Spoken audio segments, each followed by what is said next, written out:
Is ESG a disputes risk for business? Absolutely, and it's a risk that extends well beyond traditional litigation. And in this short video, we're going to talk about the trends that we're seeing in disputes that are being brought against business on environmental, social and governance grounds, the fact that these disputes are not necessarily traditional in form, and we're going to look at the types of action or causes of action that are being pursued by claimants. We are seeing an upward trend in disputes exposure for companies across the ESG remedy ecosystem. There has been a wave of litigation on ESG issues against companies globally in the last few years. In Australia, ESG litigation risk is materialising primarily in the climate change space.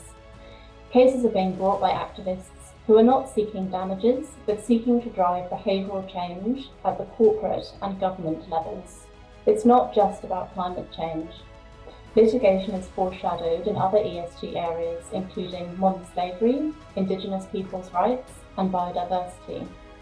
Non-judicial dispute resolution processes are increasingly popular with complainants. We mean processes such as the OECD National Contact Points and the United Nations Special Procedures. We've seen a 58% uptick in complaints to the Australian National Contact Point over the last 18 months, with 25% of new cases filed worldwide filed in Australia. The ESG focus has also led to an increase in government inquiries on specific topics, such as sexual harassment and the protection of cultural heritage, with the potential to create follow-on litigation risk. And finally, internal company grievances and reports have increased on social impact issues. Recent reforms to Australian whistleblowing legislation have created an expectation that companies can respond to these complaints effectively. We're seeing litigation across the spectrum in Australia and globally, from tort law to corporations law to consumer law to challenges under environmental laws. One significant change, though, is the rise in importance of the role of shareholders. Traditionally, we've tended to see activist groups, NGOs, and communities bringing claims against corporates. The new focus is challenging corporate decision makers and corporate funders on issues around, for instance, disclosure and greenwashing in particular.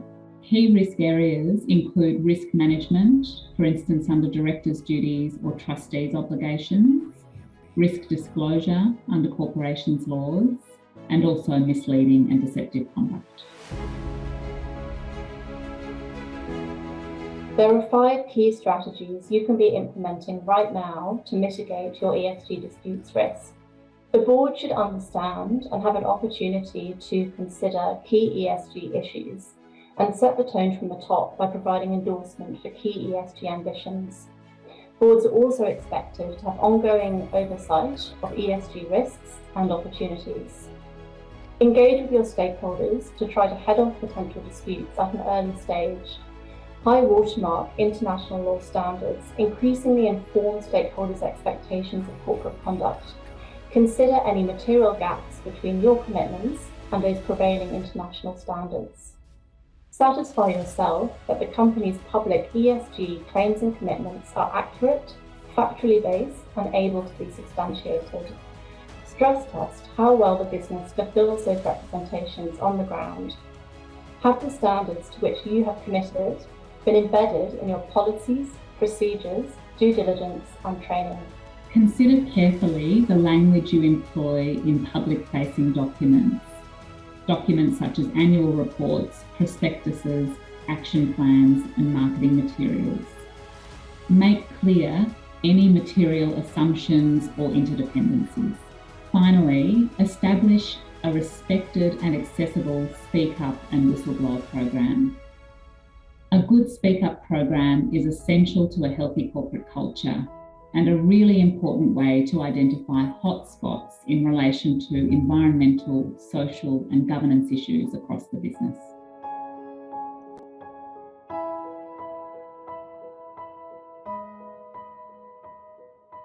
Premium